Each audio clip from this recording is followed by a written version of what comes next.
ఒక చిరంజీవి లాంటి ఒక పెద్ద వ్యక్తిని, కొన్ని దశాబ్దాలుగా ఉన్న వ్యక్తిని,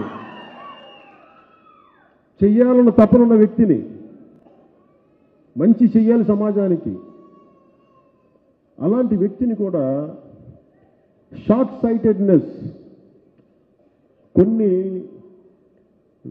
ఒక ఏమంటుందని చిన్న లబ్ధి కోసం బలిపెట్టేశారు.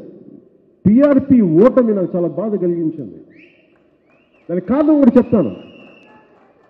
పార్టీ ఓడిపోయిందో సీట్లు పోయినాయనే కాదు, ఒక సరికొత్త రాజకీయ విప్లవం పిఆర్పి ద్వారా జరగలేకపోయింది. అందుకు నాకు బాధగా ఉంది. దానికి దెబ్బతీసిన ప్రతి ఒక్కడూ నాకు వాడు ఎవరో తెలుసు. నాకు ఎవరిని నేను మర్చిపోలేదు. ఈ రోజుకి గుండెల్లో కడుపులో పెట్టుకొని ఇన్ని సంవత్సరాలు ఉన్నాను. ఏ ఒక్కరిని నేను మర్చిపోలేని చెప్తున్నాను మీకు. ఏ ఒక్కరిని నేను మర్చిపోలేను.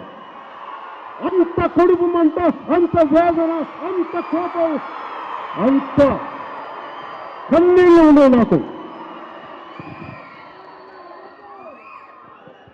కానీ ఈ ఆవేదన, ఆవేశం, కోపం ఎలా ముందుకు తీసుకెళ్ళాలి? వాళ్ళని కొడితే సరిపోదు, తిడితే సరిపోదు, చేసి చూపిస్తే అప్పుడు వాళ్ళకి అర్థం. చెప్పుతో కొట్టినట్టు తెలుస్తుంది వాళ్ళకి, చెప్పుతో కొట్టినట్టు. చిరంజీవి గారిని ద్రోహం చేసిన వాళ్ళకి జనసేన చెప్పుతో కొట్టినట్టు చెప్పాలి. అది మీరు చేయాల్సిన సమాధానం.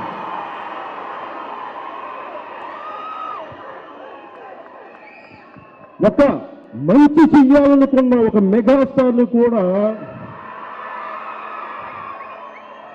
చిన్న చిన్న చిన్న చిన్న కీటకాలు ఎలా తినేస్తాయో అలా చూశాను.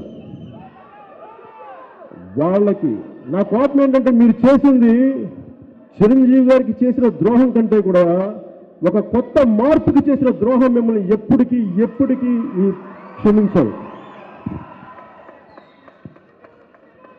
కానీ నాకు చాలా విషయాల మీద కోపం ఉంది, ఆవేదన ఉంది, ఏడుపు ఉంది. ఏడుస్తాను, ఒక్కనే కూర్చొని ఏం చేయాలో తెలియక నిస్సహాయంతో ఏడుస్తాను, కడుపు మండి ఏడుస్తాను. భగవంతుడు నాకు ఏదైనా శక్తికి నేను ఏదైనా చేస్తానని. ఎవరున్నా ఇచ్చారు. దశాబ్దాలు ఏడిస్తే ఇచ్చారు. నాకు దశాబ్దాలు ఏడ్చాను, ఒక్కరిని మదన పడ్డాను. ఏంటండి, వీడియో నచ్చిందా? అయితే ఓ లైక్ వేసుకోండి, లేదంటే ఓ కామెంట్ చేయండి. ఎప్పటికప్పుడు మా వీడియోస్ చూడాలంటే సబ్స్క్రైబ్ చేసుకోండి.